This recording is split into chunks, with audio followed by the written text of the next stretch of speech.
तालुकाध्यक्ष संजय जाधव यांनी पक्षातून तुमचं निलंबन केले, काय सांगाल?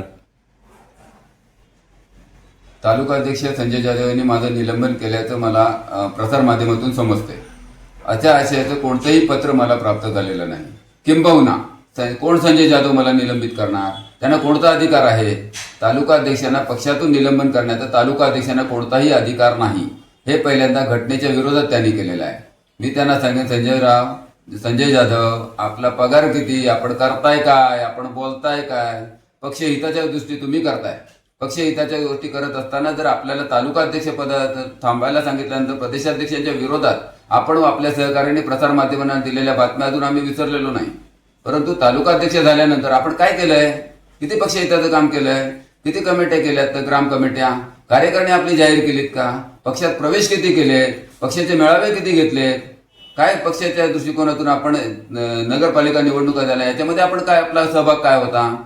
पंचायत समिती, जिल्हा परिषदेच्या निवडणुका लागल्या त्यासाठी आपण काय तयारी केलीत? विभागावर किती मेळावे घेतलेत? किती उमेदवारांची नावे आपण यादी घेतलीत? किती उमेदवारांचे फॉर्म मागवलेत?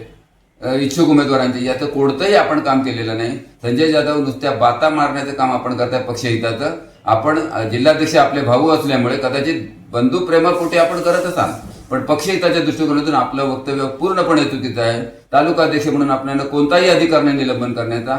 पक्ष घटनेच्या विरोधात तुम्ही करता. ही कोणाची तुमची प्रायव्हेट लिमिटेड कंपनी नव्हे की कोणालाही आज केलं आणि उद्या काढून टाकलं. हे पक्ष आहे, त्याची घटना आहे आणि घटनेप्रमाणे दिलेला आहे. मी एखाद्या विषयाचा माझं मत प्रदर्शित करणे किंवा मतभिन्नता असणे हे पक्ष सक्रिय असल्याचं एक उदाहरण आहे. परंतु आपण जर मी कुठलं मत मांडलं तर त्याच्या विरोधात आपण लगेच पत्र देऊन माझा आवाज दाबण्याचा प्रयत्न या ठिकाणी केला जातोय. किंबहुना माझ्यासारखे अनेक कार्यकर्ते आहेत की ज्यांचा आवाज दाबण्याचा प्रयत्न या ठिकाणी आपल्या माध्यमातून होत आहे असं माझं मत आहे. ह्या गोष्टीने मला जे घटनेने दिलेले अधिकार आहेत त्याच्यावर तुम्ही गदा आणताय. मी याबद्दलचं दाद माझे प्रदेशाध्यक्ष सुनील तटकरे साहेब तसेच पक्षाध्यक्ष अजितदादा पवार यांच्याकडे मांडणार आहे व याबाबत योग्य तो मी त्यांच्याकडून कुलाचा व योग्य तो न्याय मिळवून घेणार आहे. संजय जाधव, पुन्हा आपल्याला सांगतोय, असे खोडसाळ वक्तव्य आपण पुन्हा करावू नये. आपलं अज्ञान आहे ते आपण लोकांसमोर प्रदर्शित करू नये. हे पुन्हा एकदा मी आपल्या माध्यमातून त्यांना या ठिकाणी सूचना व त्यांना माझं म्हणणं त्यांच्यापर्यंत पोहोचवण्याचा प्रयत्न या ठिकाणी करत आहे.